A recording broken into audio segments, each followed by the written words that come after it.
In this video, we'll be looking at using Photoshop to quickly create mockups for our web pages.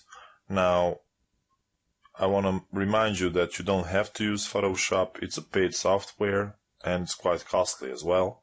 I've got the trial version just for the purpose of this demonstration.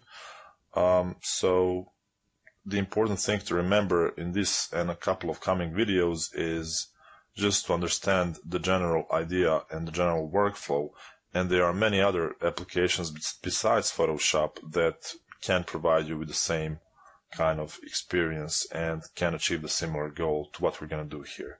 So important thing, just remember that we are making a simple mockup, nothing fancy, and we just want to sketch out an idea for our website. So to begin, let's first maximize the window, and now I'm going to click New, and I'm going to choose Artboard here, and the size of the artboard is going to be Web 1920 by 1080, and here I'm actually going to increase 1080 to 2080, and the color management is going to be sRGB, and I'll click OK.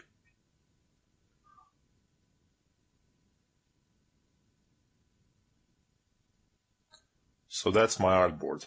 The next thing that I'm going to do is I'm going to set the ruler here, and I'll do that by pressing Ctrl R, and once I do I'll get the ruler here, but it's not using pixels, so I'll right click and choose pixels here, and as you can see this is the starting point. The 0, 0 coordinate is right here on the top left corner of the artboard. Now I need to introduce a grid system. Now what I could do is choose the marquee tool and then click and drag from here, but I think you can appreciate how painstaking it would be to create the grid this way. So I'm just going to step backward a few times, and I'm going to remove all those guidelines, and instead what I'm going to do is I'm going to go to View, New Guide Layout, and here, since our width is 1920 pixels, that's the width of most of modern monitors. So I'm also going to take into account that I want my layout to be fixed container, not fluid container, and the width of the fixed container is usually 1200 pixels. So with that in mind, I'll say I'm going to use 12 columns grid because Bootstrap has 12 columns. Gutter between each of the columns is going to be 15 pixels, and the margin is going to be the left margin is going to be 1900 pixels is the width of the screen, 1920 is the width of the screen, and 1200 is the width of the work area. So that means that I've got 720 pixels on each of the sides, so that's 360 pixels on the left and 360 pixels on the right, and the top and bottom margins are going to be 0 pixels. So top and bottom is going to be 0, and left and right is going to be 360. Okay, so that's it. I'm going to click OK, and I've got my margins set up, and I've got my grid layout set up. So next thing to do is to actually start sketching out what our page is going to have. And we are not going to go very fancy here. I'll just quickly sketch out the main elements. So I'm going to have the header, and the header is going to be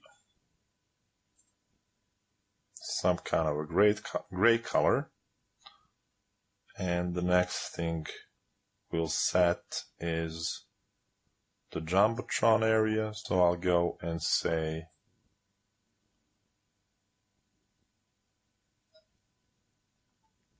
and just to make it a bit different, I'll choose some kind of a lighter gray color. Okay, so we'll alternate between these two. So now I can say we've got the nav bar, the Jumbotron. This here is going to stay white, and we're going to have just some heading and some text right here. And if I click and drag this over, it's going to duplicate. So unfortunately that didn't happen the first time, so my mouse is acting up a little bit. So I'm going to have to click and drag right here to duplicate this rectangle. And now when I click it and drag it down while holding Shift, it's going to stay within the lines. So we can leave it just like this, 2 lines of text. And next we can find the Jumbotron, click and drag it over to the new layer icon, and now I can also use the Jumbotron as additional area right here. And let's say that's going to be, I don't know, testimonial maybe. So I'm pressing Ctrl T, and then I'm dragging this up right here, apply, and I'll duplicate the Jumbotron one last time, and that's actually going to be the footer area. And with that, we have Ctrl T. We have completed the first page.